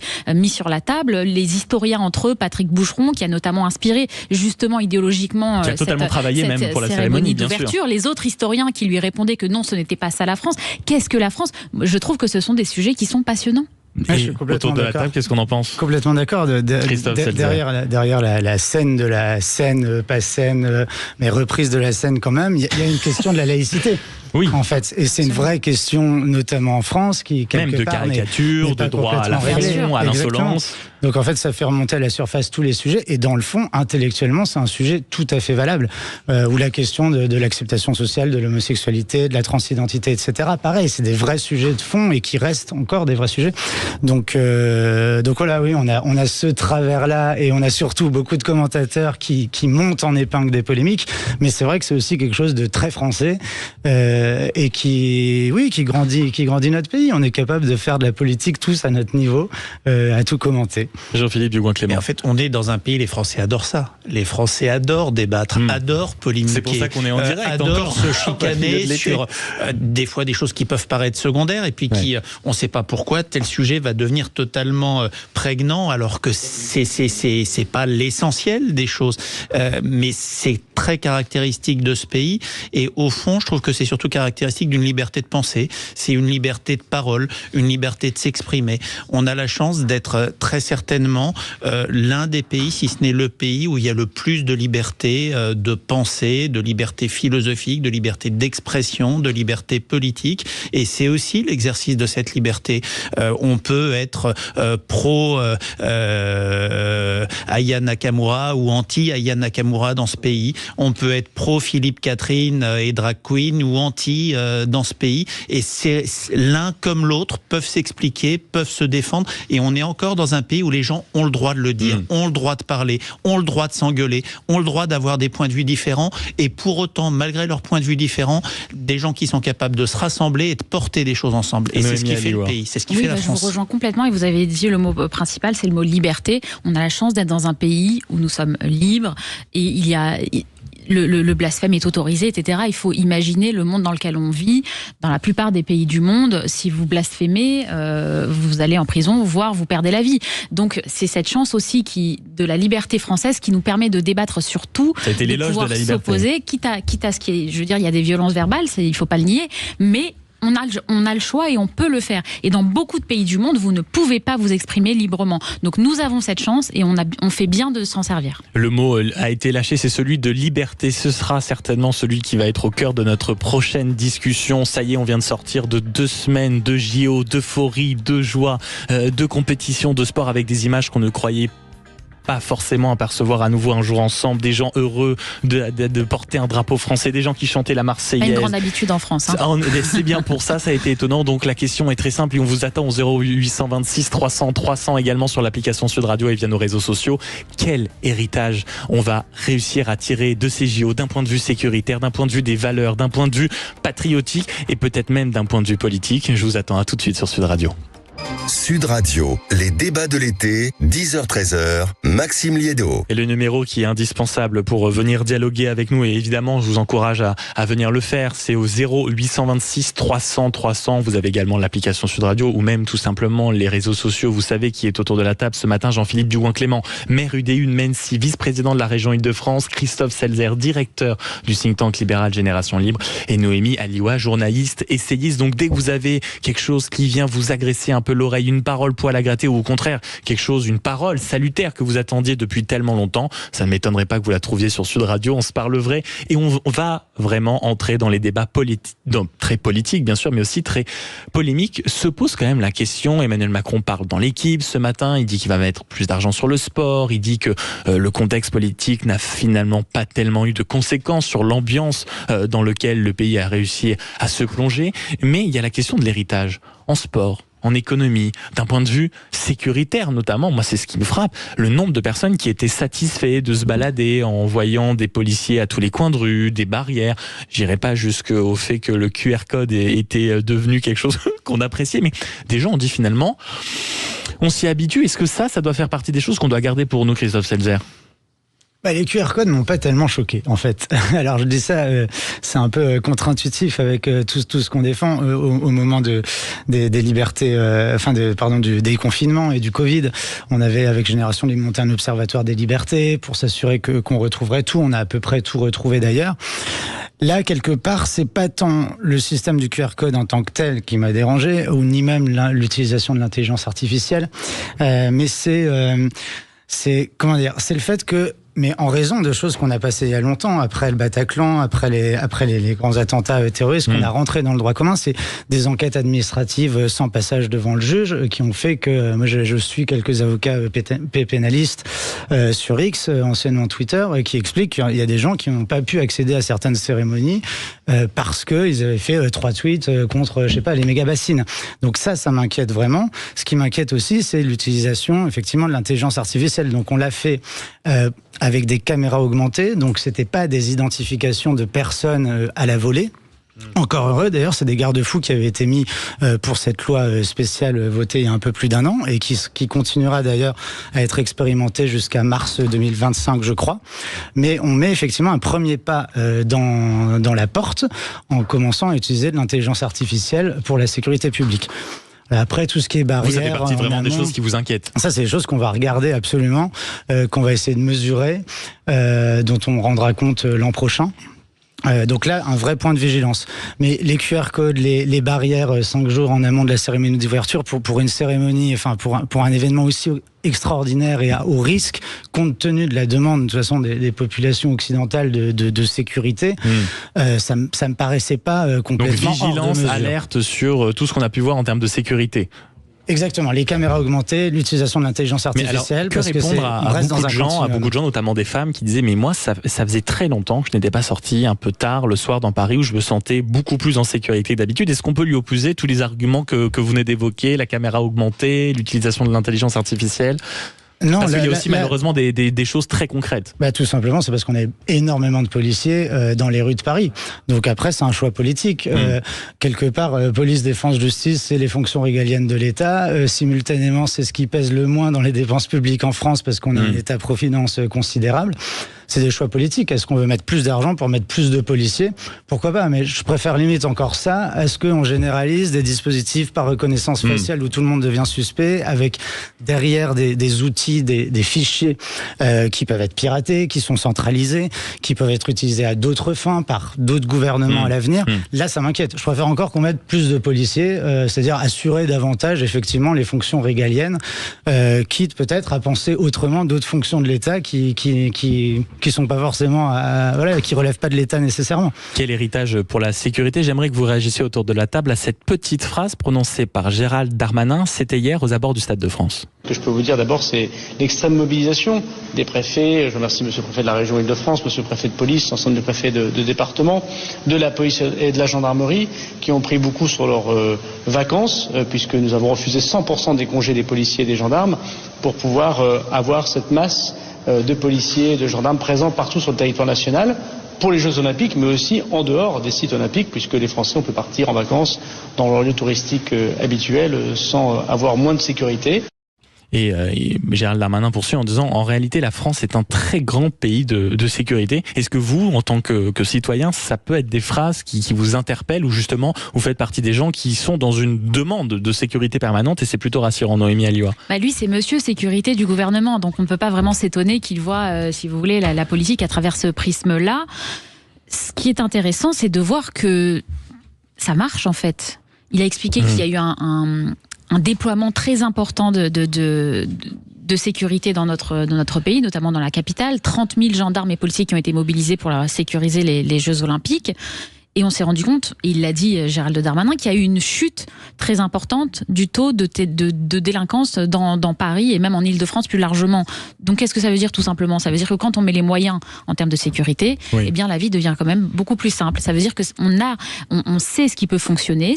Ces Jeux Olympiques nous ont montré que lorsque les moyens étaient déployés de façon assez importante dans ces questions-là, eh bien, ça fonctionnait. Donc, ça veut dire que maintenant, évidemment, les Parisiens et les Français plus généralement vont demander exactement que les mêmes moyens soient mis à disposition. On y revient à la chute rapide un peu brutale. Oui, c'est ça. C'est qu'on ne peut pas passer d'un moment où il y a une chute de la délinquance à un retour à la délinquance quand on sait que maintenant, ce qu'il faut faire pour la faire baisser. Parce qu'effectivement, pouvoir sortir le soir quand on est une femme ou même quand on est un homme sans se poser la question de savoir est-ce que j'ai le budget pour prendre un chauffeur pour me ramener ensuite chez moi, etc. Est-ce que j'ai une bombe lacrymogène dans mon sac, etc. Toutes ces questions malheureusement qu'on doit se poser quand on habite certains quartiers.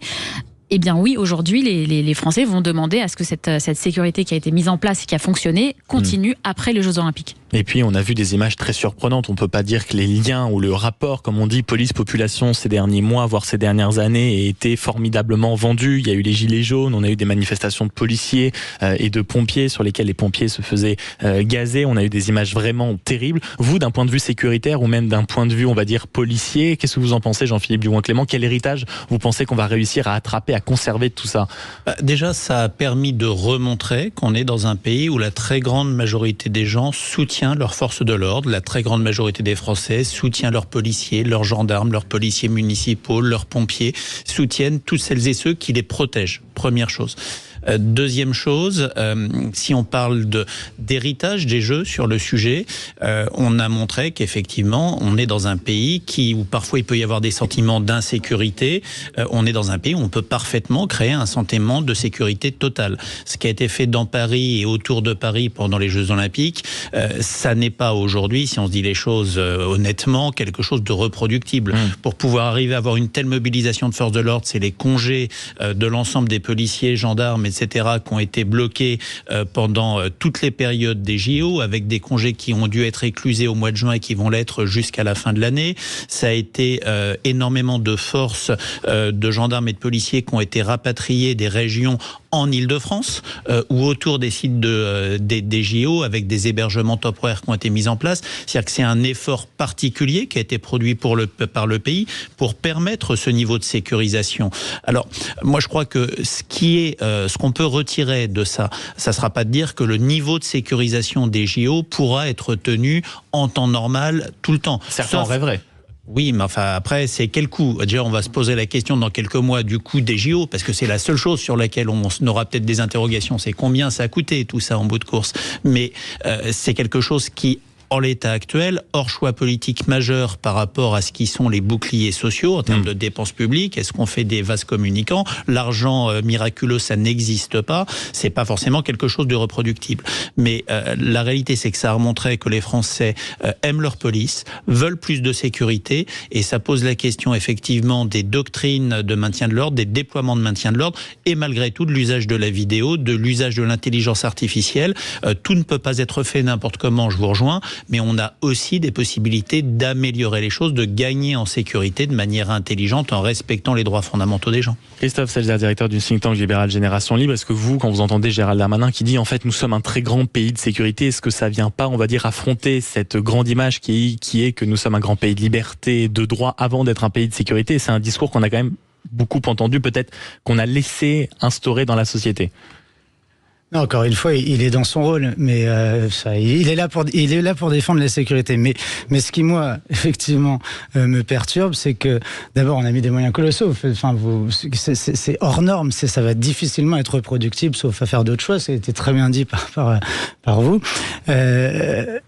On était quasiment, un policier pour, je sais pas, quelques 20-30 habitants. Probablement le ratio a été fait, mais c'est incroyable. Sauf à vouloir ça, il faut accepter qu'il n'y a pas de risque zéro absolu, et même en dépit de tout ce qu'on a mis comme moyen, on n'était pas à l'abri d'un énorme attentat qui n'aurait pas été déjoué, parce qu'on peut pas tout déjouer, et qu'on a des attentats islamistes, y compris chez les talibans en Afghanistan, qu'on en a en Russie. De toute façon, on aura aura jamais ce risque le risque zéro. zéro n'existe pas. Là, je pars sur des gros risques. Après, sur le quotidien du fonctionnement de la police ou de la justice, effectivement, il y a énormément de choses à améliorer. Peut-être davantage de moyens ou une meilleure allocation de moyens. Peut-être qu'on n'a pas besoin de mettre la police sur les drogues et sur le cannabis. Peut-être qu'on peut d'ailleurs gagner du temps en faisant comme ça. Je pense qu'il faut aussi améliorer la justice, mais il faut faire tout ça dans le cadre de l'état de droit. Il y a quand même une inquiétude que je pointe. Alors, vigilance sur ce qui vient d'être fait, mais encore une fois, on a eu sur des la cas, tendance de ces prochaines années. Cette année, en ce moment même, on assigne à résidence avant une manifestation, avant un événement, sans passage devant le juge administratif. On interdit des accès sans passage. Et tout ça, on le fait parce qu'on a voté des lois en 2017 suite au Bataclan, si je suis un peu schématique. On a déjà restreint les libertés fondamentales, les libertés publiques. Il ne faudrait pas, en gros, qu'à chaque événement, ou même à chaque traumatisme, on prenne l'habitude comme ça, qu'on prenne des réflexes. Exactement, sur l'intelligence artificielle, il va falloir voir le bilan. J'espère que ça n'a pas été utilisé de façon un peu cachée pour faire de l'identification d'individus à la volée, parce qu'on aura tout fait de justifier des caméras augmentées partout pour verbaliser en direct le piéton qui a mal traversé. Parce que c'est quelque chose que technologiquement, on est déjà en capacité de faire en Chine, qu'on pourrait faire en France. Bien sûr. Alors pourquoi pas, mais c'est une vraie question à se poser. Moi, je suis pas favorable. Fin des Jeux Olympiques. De quelle société souhaitez-vous hériter? Vous n'arrêtez pas de nous appeler au standard au 0826 300 300. On va aller rejoindre juste après une courte pause Arnaud de Vannes, qui a été frappé par le patriotisme. Je pense qu'on est quelques-uns également à le penser autour de la table. Et André dans Lot-et-Garonne, qui a été prof de sport et même sportif de haut niveau. Et lui, il espère à tout prix qu'on va mettre le fameux pognon de dingue sur le sport. Et on en a déjà parlé sur Sud Radio. À tout de suite. Sud Radio, les débats de l'été, 10h-13h, Maxime Liédo. Et on est ensemble jusqu'à midi. Vous nous appelez 0800 26 300 300 sur l'application Sud Radio et même sur les réseaux sociaux. Vous nous interpellez. On est avec Arnaud de Vannes. Bonjour Arnaud. Bonjour Sud Radio. Merci beaucoup d'être avec nous. Heureux de vous accueillir au standard. Vous avez été frappé par le patriotisme pendant ces JO. Frappé. Oui, parce que, si vous voulez, on se rend compte que les Français ont besoin de faire nation. Et donc, ces Jeux Olympiques, on sent bien que derrière le drapeau tricolore, on sent tout le peuple français derrière ses athlètes, par-delà les disciplines, les couleurs de peau, etc. Donc, faire nation, c'est ça. Et c'est pas une société orwellienne avec des caméras partout, parce qu'il faut pas oublier que pendant que les Jeux Olympiques se déroulaient à Paris, tous les éléments perturbateurs entre guillemets étaient exfiltrés en province. Donc on comprend que ce soit calme et tranquille avec un policier et un gendarme tous les 100 mètres, vous voyez. Donc vous, en réalité, vous espérez quoi de l'héritage? Qu'est-ce que vous espérez qu'on retienne de ces 2 semaines d'euphorie, de joie? Vous nous dites quoi finalement? La sécurité, on a mis les éléments perturbateurs en région, quoi? Attention au retour de bâton, ou justement vous dites mais pitié qu'on garde un peu cet élan patriotique, qu'on arrive à en faire notre quotidien? Oui, c'est ça. Faire nation, c'est ça. Comme ça a toujours été. On a quand même près de 1000 ans d'histoire. Ça mérite d'être mis en valeur de façon à ce que tout le monde se retrouve derrière notre belle histoire, notre beau roman national. Voilà. Camarade Arnaud, il y a Jean-Philippe Dugoin-Clément qui veut dialoguer avec vous. Oui, moi je suis assez d'accord avec ce que vous dites, Arnaud. Enfin, on a eu une vague de patriotisme heureux et positif. Souvent, on est dans un pays où on a le patriotisme triste ou renfrogné. On parle de ce qui va pas, de ce qu'il faut pas, de ce qui devrait faire pour qu'on puisse faire nation, qu'on puisse faire pays ensemble. Et là, pendant 15 jours, on a eu le sentiment qu'on était capable de vivre ensemble avec des objectifs communs, avec de belles choses à partager. C'était extrêmement positif. Et moi, je crois à ce qui est heureux plus qu'à ce qui est triste. Et clairement, je vous suis. Arnaud. Je vous suis. Je vous suis. Oui. Et c'est pas la société orwellienne avec des caméras partout qui va rééquilibrer notre histoire, vous voyez. Et vous trouvez que ça a été un peu récupéré politiquement, le patriotisme qu'on a aperçu pendant les JO? Non, ça n'a pas été récupéré politiquement. Ça devrait couvrir la totalité du paysage politique. Ça devrait mettre tout le monde d'accord, contrairement à ce que pouvait dire Noémie Alioua, que certains politiques s'indignent éventuellement de certaines choses. Vous avez peut-être pas trouvé ça normal, vous non plus? Oui, il y a de l'anti-France, au niveau politique, qui sont avec des belles écharpes tricolores, mais qui, voilà. Ça a pu vous choquer, ça, par exemple? Ah oui, moi, ça me choque. Donc voilà, c'est une solidarité derrière le drapeau. Le drapeau tricolore, il est autorisé sur un maillot d'athlète, mais il n'est pas autorisé dans la rue. Expliquez-moi pourquoi. Bon, vous faites l'éloge du patriotisme. Arnaud, merci de nous avoir appelé sur Sud Radio et merci de nous écouter en plein milieu du mois d'août et de participer comme ça à nos débats. Arnaud a raison, Noémie, c'est l'élan du patriotisme, on doit le retrouver maintenant partout. Vous savez, le seul jour dans l'année où on a le droit d'aimer la France dans ce pays, c'est le 14 juillet. Le 14 juillet, vous avez le droit de sortir les drapeaux, de chanter la Marseillaise, de dire merci à l'armée, à nos soldats qui se battent pour nous à l'étranger, etc. C'est le seul jour. Et c'est vrai que les autres jours, on a l'impression qu'il y a une forme de presque de honte nationale avec effectivement des partis politiques qui voudraient que ce patriotisme n'existe pas. Donc je rejoins complètement le témoignage de notre auditeur. Ça fait du bien, ça rassemble un pays, une nation, peu importe d'ailleurs les racines des gens. C'est ça qui est beau dans l'idéal républicain français, c'est cette idée que peu importe au fond nos racines biologiques, nous sommes français à partir du moment où nous l'avons décidé. Il y a une beauté là-dedans et justement c'est il faut être en capacité de la célébrer en permanence. Exactement, et de se rassembler là-dessus. Christophe Selzer, à ce qu'avait dit le camarade Arnaud au téléphone et à ce que vient de dire Noémie Alioua. Sauf à rentrer en guerre contre un ennemi commun, c'est très compliqué de faire nation, de trouver quelque chose, et le sport c'est une occasion en or, et ces JO ont été une occasion en or, un peu comme la Coupe du Monde de 98. Moi je me rappelle, je devais avoir 6 ou 7 ans, quelque chose comme ça. C'est des moments incroyables, on se rappelle d'une ferveur. Donc ça permet effectivement de faire nation, sans se trouver un ennemi commun, à tort ou à raison d'ailleurs, sans chercher à imposer un récit global politique ou culturel ou religieux. C'est une nation qui fait nation par le sport, et c'est super. Mais je pense que ça montre aussi en creux, en France, effectivement la difficulté à extérioriser, à verbaliser un certain nombre d'identités. En réalité. C'est vrai sur le drapeau français, parce qu'on peut être même très gêné de mettre son drapeau français à la fenêtre parce qu'on va être assimilé à l'extrême droite ou je sais pas quoi.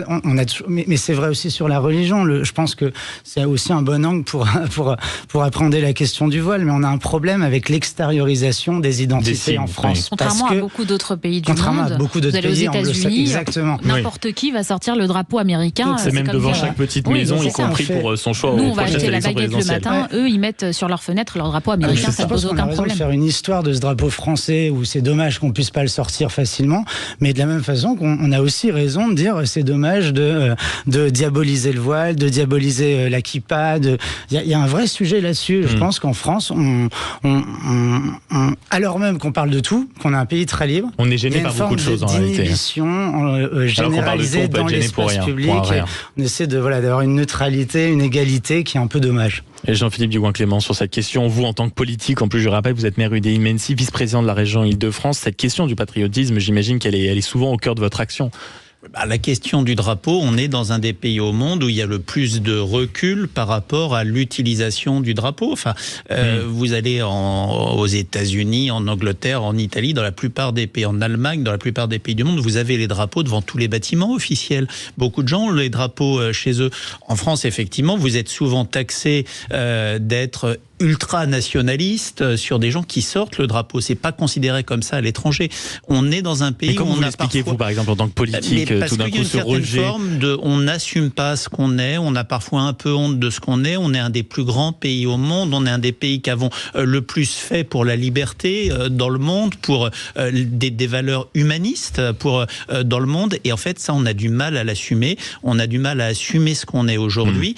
Et puis, une chose qui est extrêmement vraie, qui a été dit avant et qui me faisait un peu bouillir, c'est on est dans un pays aujourd'hui qui est malade de ne pas se projeter.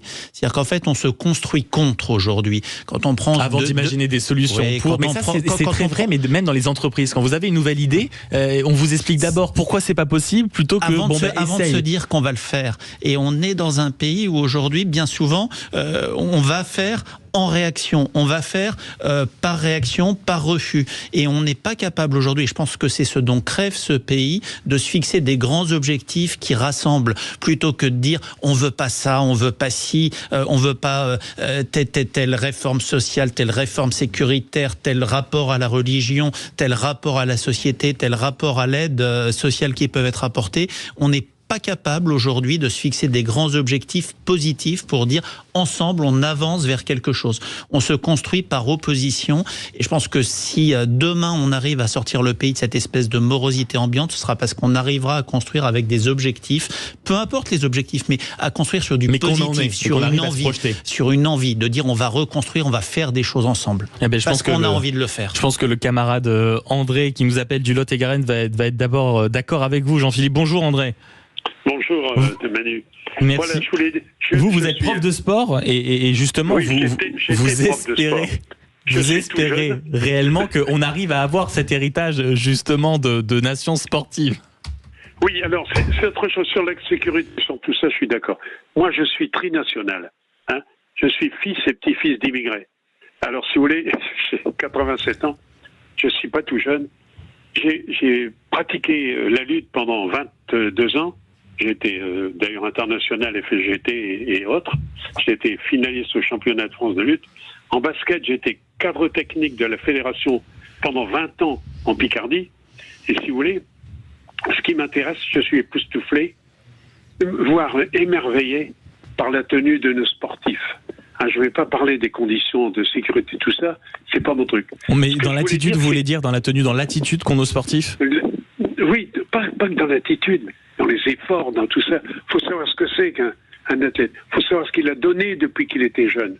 Mais surtout, ce que je voudrais dire, c'est que en 1960, nous avons une dérouille d'enfer à Rome.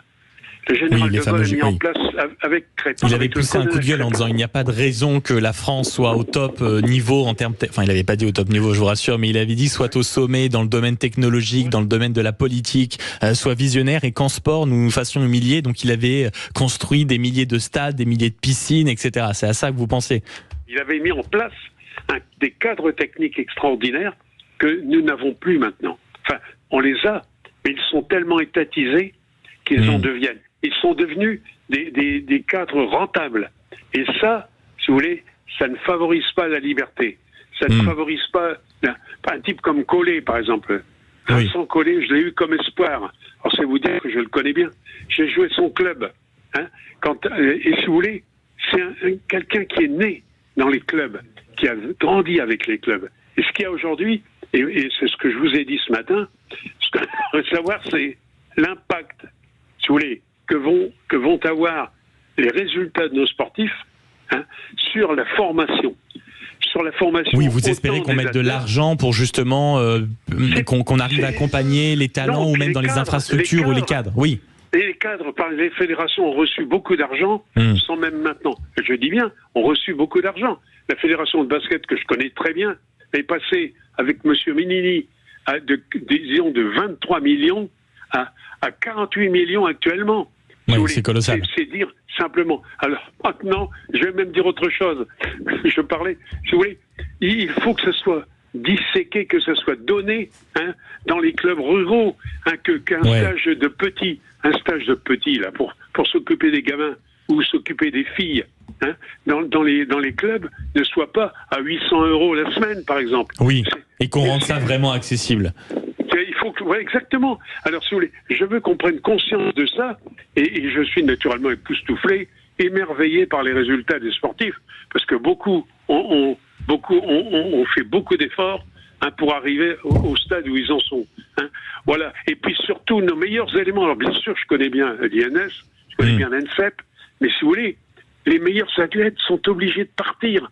Bien sûr. Aux États-Unis, et on en a beaucoup bien sûr. Et on en a parlé beaucoup sur Sud Radio ces derniers jours. Merci beaucoup André pour votre témoignage, non seulement de connaisseur, mais également votre témoignage émouvant, Noémie Alioua. C'est fou cette passion, même après un certain âge, après avoir entraîné les plus grands, de dire mais on arrive encore à être émerveillé. C'est sublime. Oui, et cette capacité aussi de se soucier de sa jeunesse, parce que c'était ça aussi qui était dit dans ce témoignage, et je trouve ça très important. Il va falloir accompagner toute cette jeunesse qui aujourd'hui rêve de faire du sport. Vous savez, le nombre de jeunes qui, en regardant Léon Marchand, se sont dit j'aimerais faire de la natation. Et effectivement, il va falloir les aider, leur proposer des solutions pour que ce soit moins cher demain pour tous ces jeunes qui vont vouloir nager parce qu'ils ont vu Léon Marchand avec des étoiles dans les yeux et qu'ils aimeraient être demain eux-mêmes ces médaillés olympiques. Donc il va falloir accompagner cette jeunesse et leur donner la capacité, la possibilité, eux aussi, de réaliser leurs rêves parce que tout ce qui s'est passé au cours de ces Jeux Olympiques et ces victoires qu'a eu la France, eh bien, ça va être des rêves aussi pour toute la jeunesse de demain. Jean-Philippe Dugouin-Clément. Oui, le témoignage de ce monsieur est extraordinaire, d'André. C'est extraordinaire parce qu'à 89 ans, il a toujours la foi, l'envie, comme il devait l'avoir à 15, à 20 ou à 30. Quoi. Voilà. Oui. Et moi, je crois que le sport, comme la culture, c'est des écoles de vie. C'est des choses qui permettent de pousser certains à l'élite, mais qui permettent de donner un cadre à l'ensemble des gens, qui permettent de donner aussi des cadres de vie d'un point de vue sanitaire. Et c'est quelque chose d'extraordinaire. Christophe Selzer, le mot de la fin avant qu'on fasse une pause et qu'on passe à notre dernier sujet sur la trêve politique. Je vais faire le libéral de service, mais je ne sais pas si c'est à l'État de mettre plus d'argent dans le sport. Je fais exprès de le dire comme ça, mais juste pour qu'on réfléchisse de deux mots. Mais non, mais ça a été un vrai débat. Il y a eu les primes aux athlètes, la fiscalisation, il y a eu tous ces débats. Donc dès qu'on pense que quelque chose est bien, c'est forcément à l'État de mettre plus d'argent. Mais l'argent, c'est notre argent à tous, et c'est pas forcément à l'État. Ça peut être aux collectivités. C'est tout simplement aux gens qui choisissent de mettre plus d'argent dans le sport plutôt que, j'en sais rien, dans la musique. Enfin bon, on n'est pas obligé toujours de tout faire reposer sur l'État, parce que je pense que c'est quand même un de nos grands problèmes en France. C'est ce que disait le camarade André quand il nous a appelé au standard. Il nous disait, et en plus maintenant il y a le problème de la rentabilité, c'est-à-dire que les quelques personnes privées justement qui mettent de l'argent dans le sport, ils n'acceptent pas que très vite, à une échelle très courte, la piscine ne soit pas rentable, que le club sportif soit pas rentable. Or malheureusement c'est parfois un peu le lot qu'on doit supporter pour justement la France se transforme en une nation de sport, et on le verra dans quelques instants sur Sud Radio. Le débat que vous attendez, qui est très politique. Emmanuel Macron reçoit toute une flopée de personnes, les organisateurs, les politiques, les ministres, les sportifs, pour faire un peu le bilan des Jeux Olympiques, la trêve politique.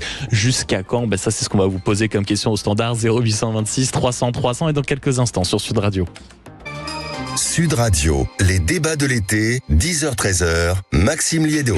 Et les débats se poursuivent en coulisses. On a encore une dizaine de minutes avec vous pour les grands débats de l'été. Autour de la table, Jean-Philippe Dugouin-Clément, maire UDI de Maine-Cenis. Merci beaucoup. Vice-président aussi de la région Île-de-France. Christophe Selzer, directeur du think tank libéral Génération Libre. Et Noémie Alioua, journaliste, essayiste. Et j'aimerais qu'on parle avec vous du sujet qui, de toute façon, est en lame de fond. Et on va pas se mentir, c'est un peu l'éléphant au milieu du magasin de porcelaine. On prie pour que rien ne soit cassé, mais ça risque d'être beaucoup plus brutal que prévu. C'est évidemment la politique. Emmanuel Macron donne un entretien dans l'équipe. Il nous le dit, je pense qu'on est devenu de manière irréversible une nation de sport. J'espère qu'on va avoir dans les prochains mois, on va dire, un engouement. Les Français et les Françaises étaient au rendez-vous. Il y a eu cet effet de nation, on va dire, qui permet de croire que tout est possible. Vous, autour de la table, si on doit parler un peu politique, est-ce que vous croyez que la trêve peut durer ?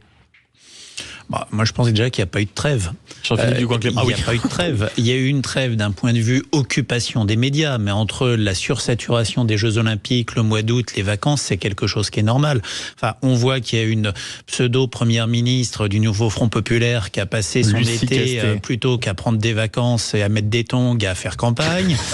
On a des impétrants à droite ou au centre droit qui passent leur été au coup de fil à gauche, à droite pour essayer eux-mêmes la trêve politique, elle n'a pas eu lieu, y compris le président de la République lui-même, quand il fait ses allers-retours entre les sites olympiques et Brégançon avec l'utilisation de l'image, la participation aux remises de médailles. On voit qu'il n'y a pas de trêve politique, il n'y a pas d'agression, il n'y a pas d'agressivité. Le bruit politique a été plus faible, mais il n'y a pas eu de trêve politique. Maintenant, ce sur quoi on va rentrer, c'est on va revenir politiquement à la réalité, qui est de dire on n'a pas de gouvernement, puisque c'est un gouvernement qui n'est plus de plein exercice, qui assure les affaires courantes depuis maintenant un mois et qui va encore continuer à le faire. On n'a pas de budget. Le 1er octobre prochain, c'est-à-dire dans un mois et demi, le budget de la France doit être présenté au Parlement. Donc on n'a pas de budget, on n'a pas de gouvernement, il n'y a pas de majorité à l'Assemblée. Donc attention au réveil. Et donc, comment est-ce qu'on va affronter ça ? Le président de la République va rentrer dans une phase de consultation la semaine prochaine pour essayer de proposer des solutions aux partis politiques et au Parlement. Mais tout ça, on voit que c'est extrêmement ténu et qu'on va rentrer dans le dur dans les semaines qui viennent. Christophe Selzer. Oui, c'est vraiment une situation compliquée parce que les parlementaires eux-mêmes n'arrivent pas, de fait, n'arrivent pas à se mettre d'accord. Les partis politiques n'arrivent pas à se mettre d'accord pour imposer un non avec une majorité à l'Assemblée. Le président a beau jeu de renvoyer la responsabilité aux députés élus, mais en même temps, la Ve République étant très souple, en réalité, ce choix-là, pour le coup, lui appartient. Il lui appartient vraiment, et il lui appartient aussi de trouver des solutions, j'allais dire, inimaginées, c'est-à-dire d'aller chercher une femme ou un homme politique ou pas politique, d'ailleurs, en le chargeant de nommer un gouvernement.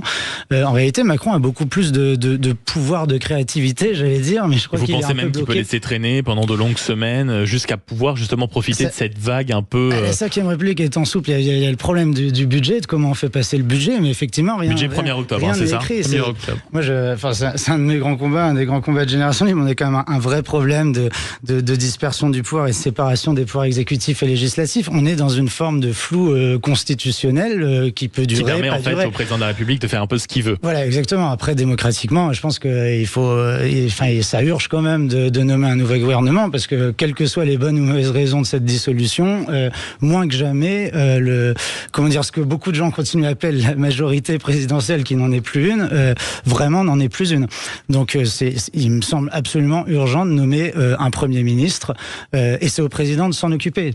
Jusqu'à temps qu'on change peut-être les règles du jeu, et notamment les modes de scrutin, pour arriver à une culture vraiment parlementaire. Mais on va pas l'inventer du jour au lendemain. La culture parlementaire dont on rêve et qu'on regarde chez nos voisins, elle existe parce que le mode de scrutin est très différent. Noémie Alioua, justement, sur la trêve politique, est-ce que déjà elle va durer, ou comment vous voyez, vous, l'emploi du temps du président de la République dans les prochaines semaines? Écoutez, le président de la République, comme d'habitude, ça reste un fin tacticien, puisque, souvenez-vous, juste avant les Jeux Olympiques, le nouveau Front Populaire s'est entendu sur le nom de Lucie Castet, dont un certain nombre d'élus, d'ailleurs du nouveau Front Populaire, ne connaissaient même pas le nom, mais ils se sont entendus sur ce nom pour instaurer un rapport de force, pour dire au président de la République, nous considérons qu'aujourd'hui nous sommes l'alliance de partis la plus importante et la plus susceptible de former une coalition, et donc nous nous sommes entendus sur un nom.